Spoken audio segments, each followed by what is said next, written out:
देखिए, जीतन राम मांझी जी को सम्मान अगर राष्ट्रीय जनतांत्रिक गठबंधन देता है, तो उन्हें बिना मांगे 2 मंत्री पद मिलना चाहिए, जिसके लिए आज उन्हें बोलना पड़ रहा है और लड़ाई करनी पड़ रही है। तो इससे उन्हें समझ जाना चाहिए कि क्या उनका महत्व राष्ट्रीय जनतांत्रिक गठबंधन में है। और अगर वो समझते हैं कि उन्हें यहाँ मुख्यमंत्री बनने का ऑफर मिला हुआ है, तो आइए हमारे गठबंधन में। हम तो ओपनली बोल रहे हैं, हमारे प्रदेश अध्यक्ष जी ने भी कहा है कि आप इधर आए, आपको मुख्यमंत्री का जगह महागठबंधन की सरकार जरूर देगी। सरकार ने पहले देश में अनुसूचित जाति के लिए विशेष बजट के प्रावधान किए हुए थे। तो एससी एसटी एट्रोसिटीज एक्ट के तहत उन्होंने विशेष बजट का प्रावधान किया हुआ था कि उसमें जो लोग एट्रोसिटीज जिन पे होती है, जिन पे शोषण होता है, उनको कॉम्पनसेट करने के लिए विशेष बजट हुआ करता था। उस बजट में बहुत बड़े रूप में कटौती कर दी गई। तो जो अनुसूचित जाति जनजातियों के लिए पोस्ट मैट्रिक स्कॉलरशिप है, वो करीब 73,000 छात्रों के आवेदन को रद्द कर दिया गया बिना कोई रीजन दिए हुए। वो भी एक गलत यहाँ पे है, क्योंकि जो छात्र उस स्कॉलरशिप के माध्यम से अपनी पढ़ाई पोस्ट मैट्रिक के बाद पूरी कर पाते थे, आज वो करने में असमर्थ हो जाएंगे। तो ये फिर से एक अनुसूचित जाति जनजाति का जो ढिंढोरा पीटती है कि उसके लिए सरकार ये काम करती है। लेकिन अगर देखा जाए सही में जब मौका आया कि इस समाज को आगे करने की बात, तो सरकार ने बजट ही कम कर दिया। अनुसूचित जाति और जनजाति समाज को समझना होगा कि ये सरकार जुमलों वाली सरकार है। और जो इतिहास रहा है कि भारतीय जनता पार्टी मनुवाद को फॉलो करती है और हमेशा से शोषण करती रही है अनुसूचित जाति जनजाति को, आज भी वही हो रहा है। और ये शीर्ष स्तर से लेकर के भारतीय जनता पार्टी के जो निम्न स्तर है, नीचे है, वहां से वहां तक हो रहा है। हमारी जब सरकार आई, महागठबंधन की सरकार आई, जिसमें कि जनता दल यूनाइटेड, कांग्रेस, राष्ट्रीय जनता दल और कम्युनिस्ट पार्टी थी, तो हम लोगों ने मिल करके जातीय जनगणना कराया, जातीय सर्वे कराया, आर्थिक सर्वे कराया और उस आधार पे बिहार में आरक्षण का दायरा बढ़ाया गया। आज महागठबंधन की सरकार में फिर से एक बार फिर से छोड़ करके पीठ पे छुरा भोग करके नीतीश कुमार जी भारतीय जनता पार्टी के साथ चले गए हैं। तो क्या हमारा प्रश्न भारतीय जनता पार्टी और जनता दल यूनाइटेड के मित्रों से है कि क्या भारतीय जनता पार्टी और जनता दल यूनाइटेड देश में जातीय जनगणना कराएगी? क्योंकि आज जिस तरह से देश में पिछड़ों के साथ शोषण हो रहा है, उनको अपना हक नहीं मिल रहा है। जातीय जनगणना से उनको अपने नंबर्स मालूम चलेंगे, आर्थिक सर्वे से उनको उनको अपनी स्थिति पता चलेगी और उस आधार पे आरक्षण का दायरा और आर्थिक जो कार्यक्रम होंगे बनाने में सरकारों को मदद मिलेगी। तो क्या ये नहीं होना चाहिए? लोक जनशक्ति पार्टी का अगर आप पिछले 40-45 वर्षों का इतिहास देखिएगा, तो जब जिधर इनको सत्ता मिली, वो इधर तुरंत फुदक के चले गए। तो पलटू का जो इतिहास है, पलटू राम का जो इतिहास है, इसकी संज्ञा जो दी है, ये इसकी संज्ञा इन्हीं से शुरू होनी चाहिए। और चिराग पासवान जैसा व्यक्ति जो हर फ्रंट से पिछले काफी समय से नीतीश जी का विरोध करता रहा हो और ये कहते रहे हो कि मेरे मुख्यमंत्री जी की नीतियां सही नहीं है, मेरे मुख्यमंत्री जी के कारण बिहार में चूंटी भी आगे चल रहा है, तो उसके लिए मुख्यमंत्री जिम्मेवार है। चूंटी अगर रोड पे मर भी जा रहा है, तो उसके लिए भी बिहार के मुख्यमंत्री जिम्मेवार है। आज जब उन्हें मौका मिला अपनी पुरुषार्थ दिखाने का, जब वो बार बार कहते हैं कि मैं शेर का बच्चा हूं, तो जो शेर का बच्चा रहेगा, जिसके अंदर पुरुषार्थ रहेगा, वो नतमस्तक नहीं होगा दूसरे के सामने जाकर के। जिसका आप विरोध करते रहे हो, आप उसके सामने नतमस्तक आज हो गए हैं। जो सत्ता में आए मगर समझ में नहीं, वो है हमारे मुख्यमंत्री नीतीश कुमार। हर 2 से 3 महीने के बाद मुख्यमंत्री नीतीश कुमार सुर्खियों में आ जाते हैं, कभी अपने बयानों के कारण, तो कभी सत्ता की कुर्सी से उनकी जो मोहब्बत है वो उन्हें सुर्खियों में ला देती है। इन्हीं सभी मुद्दों पर हम चर्चा करेंगे। हमारे साथ मौजूद हैं बिहार कांग्रेस सेवा दल यंग ब्रिगेड के अध्यक्ष आदित्य पासवान जी। तो बहुत बहुत स्वागत है आदित्य पासवान जी आपका। बहुत धन्यवाद। तो अभी आपसे हम जो अभी अंतरिम बजट पेश हुआ है उस मुद्दे पर भी बात करेंगे और बिहार की राजनीति से जुड़े भी कुछ सवाल करेंगे। सबसे पहले अंतरिम बजट पेश हुआ है आदित्य जी, आपको क्या लगता है कि इससे आम जनता को क्या फायदा हुआ? क्योंकि बहुत आस थी, चुनाव के पहले ये बजट पेश हुआ है। देखिए, जनता को साल दर साल भारतीय जनता पार्टी की सरकार जो केंद्र में है, वो निराश करती जा रही है। एक तो पहले से ही पूरे देश में महंगाई और बेरोजगारी से लोग परेशान हैं। इस बजट में उम्मीद था कि शायद चुनावी साल है, बजट में कुछ जनता के लिए आए और महंगाई से लड़ने के लिए जो निम्न वस्तुएं हैं, उसको कम करने के लिए टैक्स में कदम उठाए। लेकिन इन सारे फ्रंट पे जो देश के हर घर को टच करता है, जो महँगाई है, उस पे कुछ भी नहीं आया इस बजट में।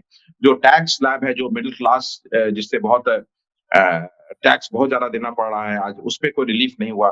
तो इस इन सब चीज़ों पे कोई कुछ भी रिलीफ नहीं मिला और सरकार ने बजट के माध्यम से पूरे देश को अपनी उपलब्धियां सिर्फ गिनाने का काम की है, जो उन्होंने जुमला दिया है। उपलब्धियां भी हम देख रहे हैं कि हमारे सामने कितनी चीजें सफलता से धरातल पे आई है इस सरकार में। तो जो सरकार का बजट था उसमें सिर्फ जुमले थे और उन्होंने अपनी उपलब्धियों को गिनाने का काम किया है, जो कि सरकार वो भी नहीं कर पाई है।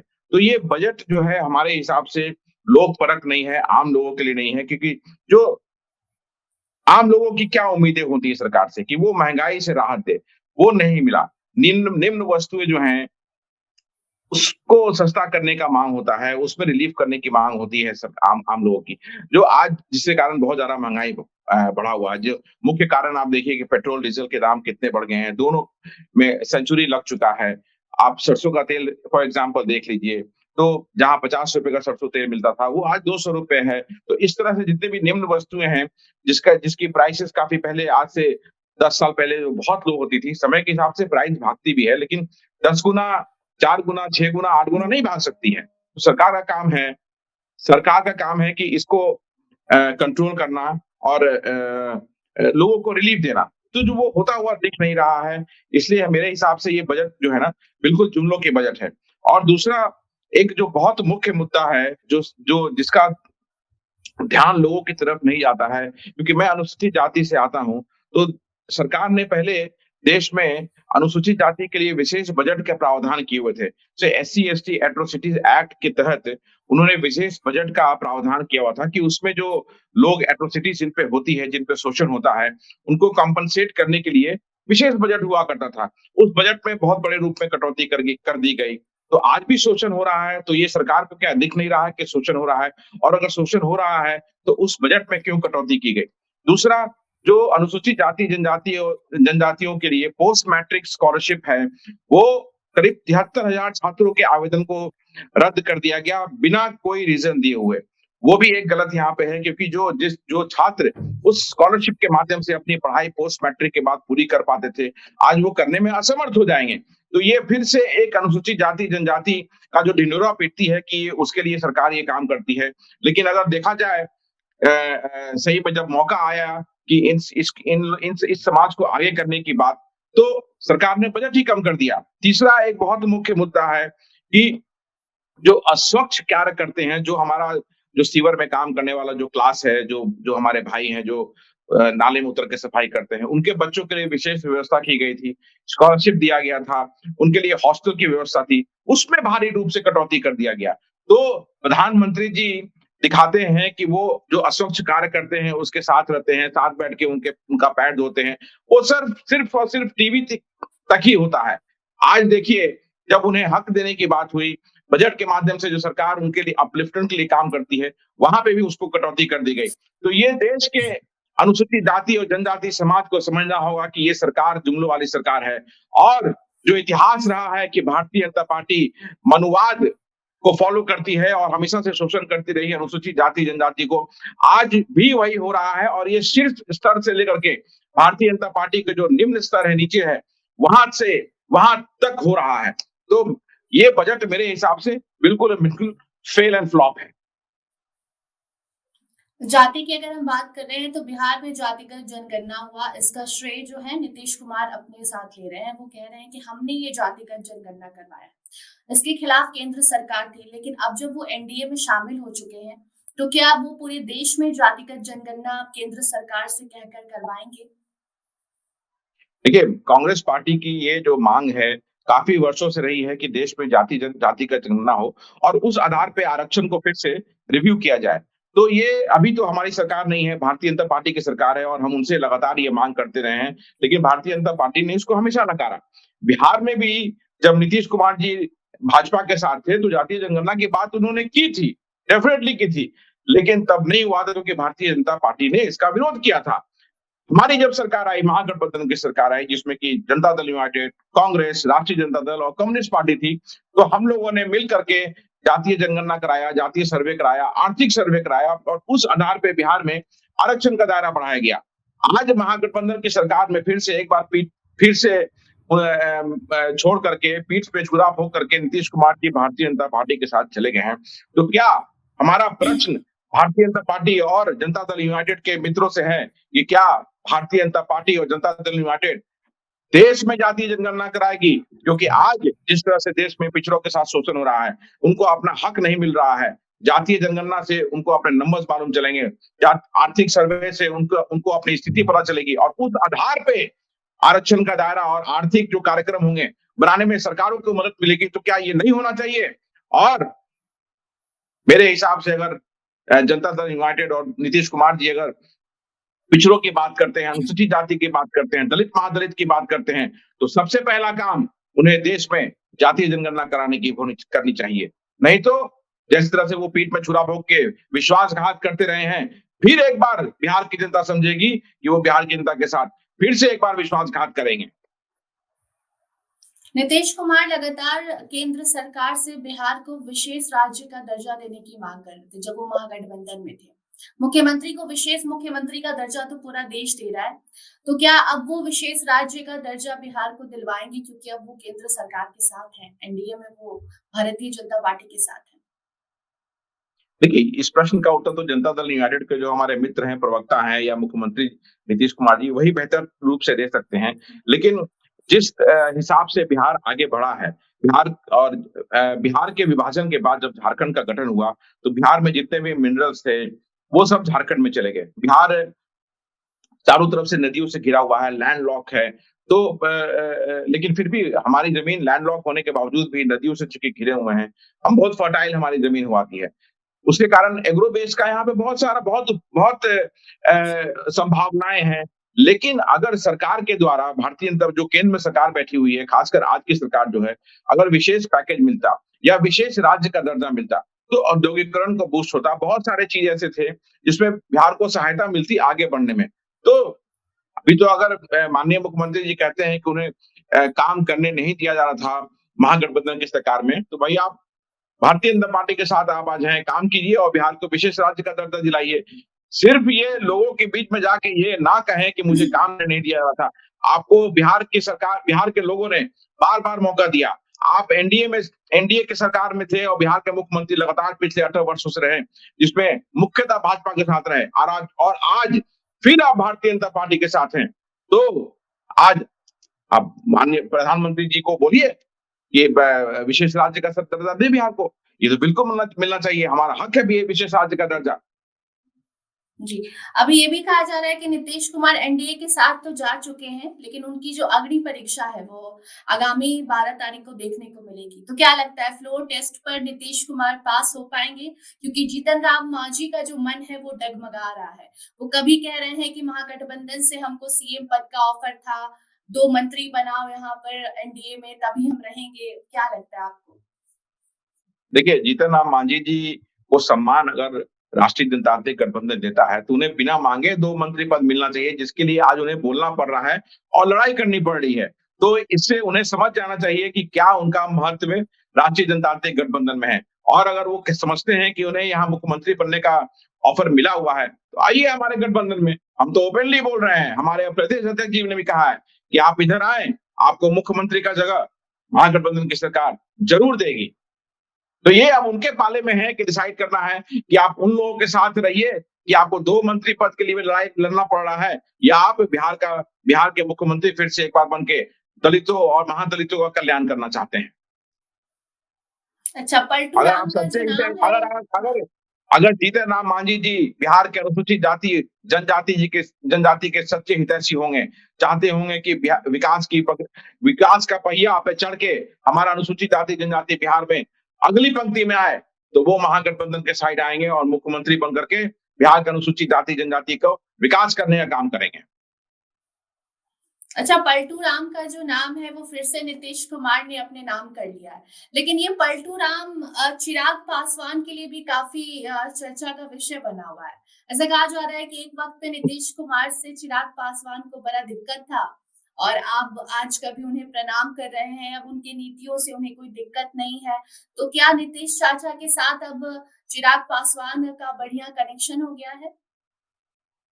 देखिए, लोक जनशक्ति पार्टी का अगर आप पिछले 40-45 वर्षों का इतिहास देखिएगा, तो जब जिधर इनको सत्ता मिली, वो इधर तुरंत फुदक के चले गए। तो पलटू का जो इतिहास है, पलटू राम का जो इतिहास है, इसकी संज्ञा जो दी है, ये इसकी संज्ञा इन्हीं से शुरू होनी चाहिए। और चिराग पासवान जैसा व्यक्ति, जो हर फ्रंट से पिछले काफ़ी समय से नीतीश जी का विरोध करता रहा हो और ये कहते रहे हो कि मेरे मुख्यमंत्री जी की नीतियाँ सही नहीं है, मेरे मुख्यमंत्री जी के कारण बिहार में चूंटी भी आगे चल रहा है तो उसके लिए मुख्यमंत्री जिम्मेवार है। चूंटी अगर रोड पे मर भी जा रहा है तो उसके लिए भी बिहार के मुख्यमंत्री जिम्मेवार हैं। आज जब उन्हें मौका मिला अपने पुरुषार्थ दिखाने का, जब वो बार-बार कहते हैं कि मैं शेर का बच्चा हूँ, तो जो शेर का बच्चा रहेगा, जिसके अंदर पुरुषार्थ रहेगा, वो नतमस्तक नहीं होगा दूसरे के सामने जाकर के। जिसका आप विरोध करते रहे हो, आप उसके सामने नतमस्तक आज हो गए हैं। याद कीजिए, जब अभी बिहार के मुख्यमंत्री का शपथ हुआ था, नीतीश कुमार जी ने पलटी मारा फिर से महागठबंधन की सरकार में छुरा मार करके। तो जेपी नड्डा जी ने चिराग पासवान को स्पेशल फ्लाइट से बिहार लाया और नीतीश कुमार जी के सामने नतमस्तक करा दिया कि देखिए आपका जो विरोधी था, आपके सामने नतमस्तक खड़ा हुआ है। और तब नीतीश कुमार जी ने शपथ लिया। तो चिराग पासवान जी को कहीं भी जाकर के ये बोलने का अधिकार नहीं है कि वो नीतीश जी जो वो कहते रहे हैं, वो अब उनको बोलने का अधिकार कहीं से नहीं होना चाहिए। और उनकी बातों का समर्थन जो लोग करते हैं या जो लोग उन्हें सुनते रहे हैं, उन्हें समझना पड़ेगा कि ये वही लोग हैं जो सत्ता के लिए किसी भी सीमा तक गिर करके अपनी सत्ता को बचाने के लिए कुछ भी कर सकते हैं। इसीलिए बाबा साहब भीमराव अंबेडकर ने आजादी के पहले कहा था कि संगठित रहो, शिक्षित बनो और संघर्ष करो।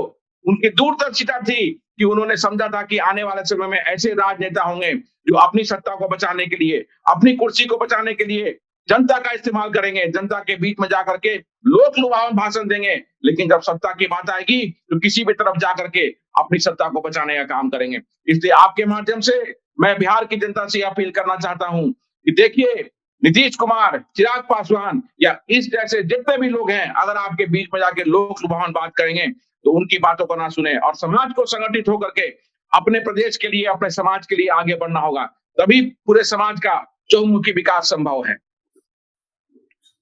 आदित्य जी, लास्ट क्वेश्चन ये है कि ईडी का जो छापा है, वो चारों तरफ जी। पड़ रहा है। यहाँ सरकार बदलती है और दूसरे दिन ही तेजस्वी यादव के घर ईडी पहुंच जाती है। उनसे सवाल जवाब होता है। 10 घंटे लालू जी को ईडी कार्यालय में बैठाया जाता है। फिर तेजस्वी यादव से पूछताछ होती है, उधर झारखंड, फिर दिल्ली। क्या मतलब ये चक्कर चल रहा है?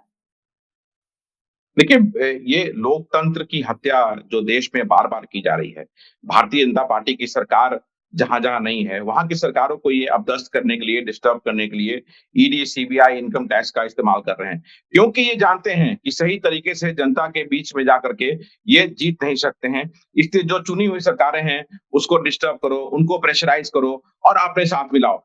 आप देखिए, इसी कड़ी में नीतीश कुमार जी को इन्होंने ईडी, सीबीआई के दबाव के बाद ही नीतीश कुमार जी के सुर बदले।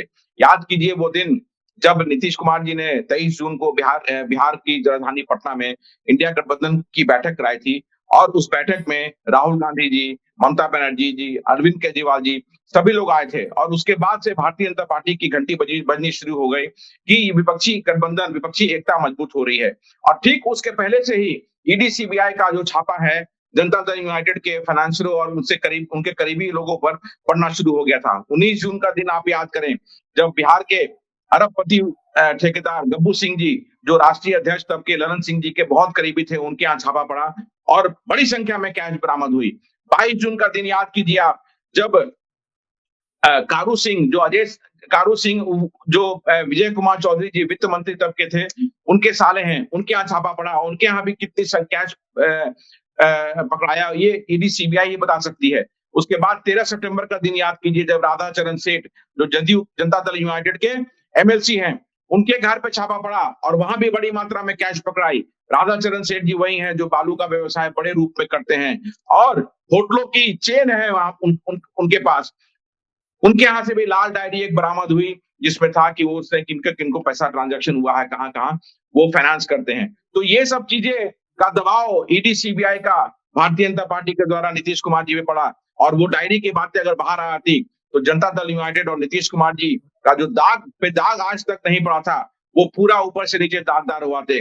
उसके बाद याद कीजिए अक्टूबर नवंबर से किस तरह से नीतीश कुमार जी के सुर बदले इंडिया गठबंधन के खिलाफ, और उन्होंने तभी से प्लॉट बनाना शुरू कर दिया अपना कि गठबंधन में सब सही नहीं है और हमारे हिसाब से काम नहीं हो रहा है, या अलग अलग तरह के एक्सक्यूज देने लगे थे। और जनवरी आते आते जनवरी के चौथे सप्ताह में उन्होंने सरकार से अलग होकर के भारतीय जनता पार्टी के साथ सरकार बना ली। तो भारतीय जनता पार्टी लगातार बिहार में और पूरे देश में जहां जहां की चुनी हुई सरकार है जो उनके साथ नहीं है, उनको हटा करके अपने फेवर में लेने के लिए ईडी सीबीआई का प्रेशर दे रही है। आज देखिए हेमंत सोरेन जी, उन्होंने भाजपा में जाना जाना नहीं चुना, बल्कि जेल में जाना चुना, क्योंकि वो सही थे। और आरोप लगा देने से कोई अपराधी नहीं होता है। हेमंत सोरेन जी को जिस तरह से भारतीय जनता पार्टी ने परेशान किया है, वो फ्लाइंग कलर्स के साथ वो बाहर आएंगे और आरोप उन पे कोई भी सिद्ध नहीं होगा, क्योंकि उन्होंने झूठा उनको फंसाया गया है। तो इस तरह से, और अब देखिए अरविंद केजरीवाल जी के साथ शुरू हो गया है, तो पूरे देश में चल रहा है। भारतीय जनता पार्टी समझ चुकी है कि धरातल पे हम कमजोर हो चुके हैं और हम जीत नहीं सकते हैं, इसलिए विपक्षी गठबंधन को तोड़ने के लिए इससे बढ़िया कोई साधन उनके पास नहीं है। लेकिन उनके मंसूबे कामयाब नहीं होंगे। देश का लोकतंत्र बचाने के लिए देश का बहुजन, देश का पिछड़ा, देश का अनुसूचित जाति एकत्रित और संगठित हो चुका है। और 2024 के चुनाव में आप देखिएगा किस तरह से भारतीय जनता पार्टी और मनुवादी सोच वाले लोगों को जवाब देने जा रही है देश की जनता। आदित्य जी, एक और आखिरी सवाल, जो हाव-भाव है या फिर नीतीश कुमार की बात पता नहीं एनडीए में मानी जा रही है या नहीं मानी जा रही है, बाहर तेजस्वी यादव के लिए जो हुजूम देखने को मिल रहा है, तेजस्वी जैसे ही ईडी कार्यालय से बाहर निकले, वो जो भीड़ थी, वो बता रही थी कि बिहार की जनता को तेजस्वी यादव काफ़ी पसंद है। तो क्या लगता है कि सरकार फिर से डगमगा सकती है? क्योंकि जीतन राम मांझी भी जो बयान दे रहे हैं, उससे आपको क्या लगता है? आखिरी सवाल। देखिए ये नेचुरल है ना, स्वाभाविक है। इतने सालों से, इतने वर्षों से नीतीश कुमार जी बिहार के मुख्यमंत्री थे। लेकिन रोजगार के लिए जब उनसे बात किया जाता था, तो वो कहते थे कि पैसा कहाँ से आया? आज 17 महीनों में जब हमारी सरकार बनी और नौकरियां देनी शुरू किया हमने बिहार के बेरोजगार युवकों को, तो स्वाभाविक है कि युवा जो हैं वो चाहेंगे कि एक युवा मुख्यमंत्री हो जो बिहार को लीड कर सके। और भी जितने लोग कल्याण के जो कार्यक्रम थे वो शुरू हुए और सफलता से वो धरातल पे आना शुरू हो गए। तो आज के जो बिहार के युवा हैं वो जान चुके हैं कि बिहार को एक युवा नेतृत्व की आवश्यकता है, और तेजस्वी यादव जी उससे बिल्कुल फिट बैठते हैं। तो इसमें बिल्कुल भी गलत नहीं है। और जिस तरह से जो समीकरण है और जो चीजें हैं, तो कोई आश्चर्य का बात नहीं होगा कि कल नीतीश कुमार जी फिर एक बार पलटी मार करके महागठबंधन की सरकार में आ जाएं। और ये 12 तारीख को डिसाइड होगा फ्लोर पे कि क्या होता है। जैसा कि आपने कहा कि यह जीतन राम मांझी जी के लिए ये बहुत बड़ा सवाल है कि आप उस समाज से आते हैं जिसका शोषण सदियों सदियों से किया गया। आप उस समाज को रिप्रेजेंट करते हैं जो आज भी शोषित है और गरीब है। तो उस समाज को अगर आगे करना है, तो अगर आपको मुख्यमंत्री बनने का मौका मिल रहा है, तो आप उस मौके को ना गंवाएं। और उस समाज को विकसित करने के लिए आपको आना ही होगा महागठबंधन की तरफ, क्योंकि हमारी ओर से खुला ऑफर उन्हें मिला हुआ है कि आइए, आपको सर्वसम्मान बिहार का मुख्यमंत्री बनाया जाएगा। तो ये अब उनके पाले में है कि क्या करना है। और जहां तक नीतीश कुमार जी की बात है, उन्होंने कंप्लीटली अपनी विश्वसनीयता खो दी है। वो कब किधर जाएंगे, नहीं जाएंगे, कोई फर्क नहीं है। और ये कहावत जो है आज अगर चल रहा है कि नीतीश सबके हैं, तो नीतीश सबके हैं। लेकिन नीतीश कुमार जी की जरूरत अब महागठबंधन को नहीं है, क्योंकि महागठबंधन जो पिछड़ों, शोषितों और दलितों के लिए काम कर रही है, ये दलित समाज हमारा जो है पिछड़ा है, वो देख लिया है और समझ गया है कि हम ही उनके सच्चे प्रेमी हैं, हम ही उनका सच्चा विकास कर सकते हैं। तो इसलिए वो आए नहीं आए कोई फर्क नहीं पड़ता है। हम मजबूती से आगे बढ़ रहे हैं और बिहार की जनता का आशीर्वाद, पूरे देश की जनता का आशीर्वाद हमें मिलने जा रहा है। बहुत बहुत धन्यवाद आदित्य जी। जो भी दर्शक हमें देख रहे थे, उन्होंने सुना क्या कुछ कहा आदित्य जी ने, और साथ ही नीतीश सबके हैं। इस पर आपकी क्या राय है, कमेंट बॉक्स में जरूर बताइए। धन्यवाद।